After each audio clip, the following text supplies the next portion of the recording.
বটে। কাগজওয়ালারা বলে, ও অতটুকু বললে হবে কেন?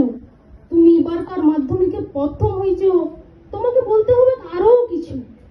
টিভিওয়ালারা বললে, তুমি ক্ষেত মজুরের মিয়া, তুমি কি করে কামিন খেটে মাধ্যমিকে প্রথম হলে বলো দেখি, সেটা তোমাকে বলতে হবে খুলে।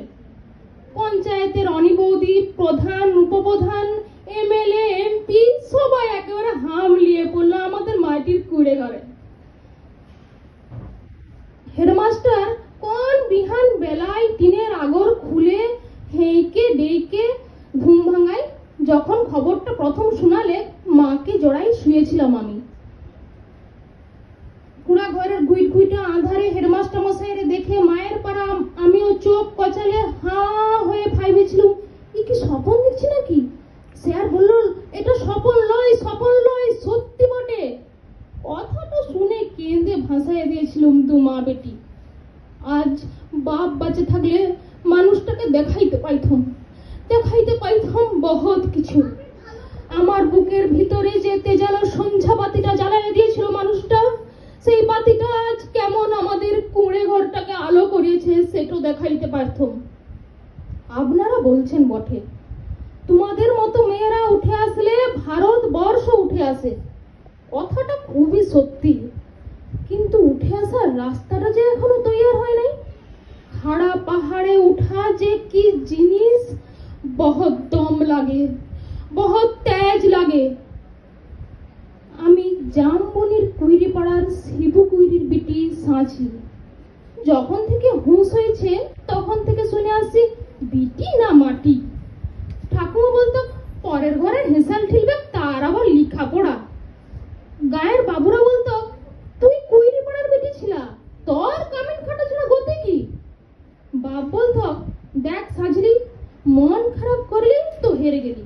শোন, যে যা বলছে বলুক, এসব কোথায় এক কানে সিঁধালে আরেক কানে বাইর করে দিবি। তখন বাবু পাড়ার কুচিল দে ঘাইরা ঘরে কামিন খাটতক মা। ক্ষয় রোগের তাড়সে গতরটা ভাঙে নাই অতটা। মাঝে মধ্যে জ্বর তো আইতো বটে, জ্বর এলে মা চুপচাপ এংরাতে তালাই পেতে শুয়ে থাকতো। মনে আছে, সে ছিল এক জাড় কালের সকাল, রদ উঠেছিল ঝলমলানি, ঝিঙ্গা ফুলা রদ। আমি সে রদে পীর দিয়া গা দুলাই পড়ছিল ইতিহাস, ক্লাস 7-এর সামন্ত রাজাদের ইতিহাস। দেওঘরের গিন্নি লোক পাঠাইছিল বার কত, মায়ের জ্বর, সে তারা শুনতে নাই চাই। আমাদের দিদি বুড়ি তখনও বাঁচে, সে কুলতলায় বসে ছেঁড়া কম্বল মুড়ি দিয়ে বিড়ি ফুঁকছিল বুড়ি। শেষ তো পড়া থেকে উঠায় মায়ের কাজটুকুন করতে পাঠাইছিল বাবু ঘরে। পুরনো ফটক ঘেরা উঠান, অত বড় দর দালান, অত বড় বারান্দা, সব ঝাট ফাট দিয়ে সাফ সুতরা করে আইছিলুম চলে। দেওঘরের গিন্নি নাই ছাইলে এক গাদা এটা কাটা ঝুটা বাসন আমার সামনে আয়না ধরে দিলে। বললুম, আমি তোমাদের ঝুটা বাসন ধুইতে লাগবো? বাবু গিন্নি সে কি রাগ! কি বললি তুই? যত বড় মূল হয় তত বড় কথা। জানিস, তোর মা, তোর মায়ের মা, তার মায়ের মা সবাই এতক্ষণ ঝুটা বাসন ধুয়ে গুজারে গেল, আর তুই আমাদের ঝুটা বাসন ধুইতে লাগবি? বলুন, হ্যাঁ, আমি তোমাদের ঝুটা বাসন ধুইতে লাগবো। কথাটা বলে গট গট গট গট করে বাবু গিন্নির মুখের সামনে বেরোই চলে আইলাম। তা বাদে সে লিয়ে কি কাণ্ড, কি ঝামেলা।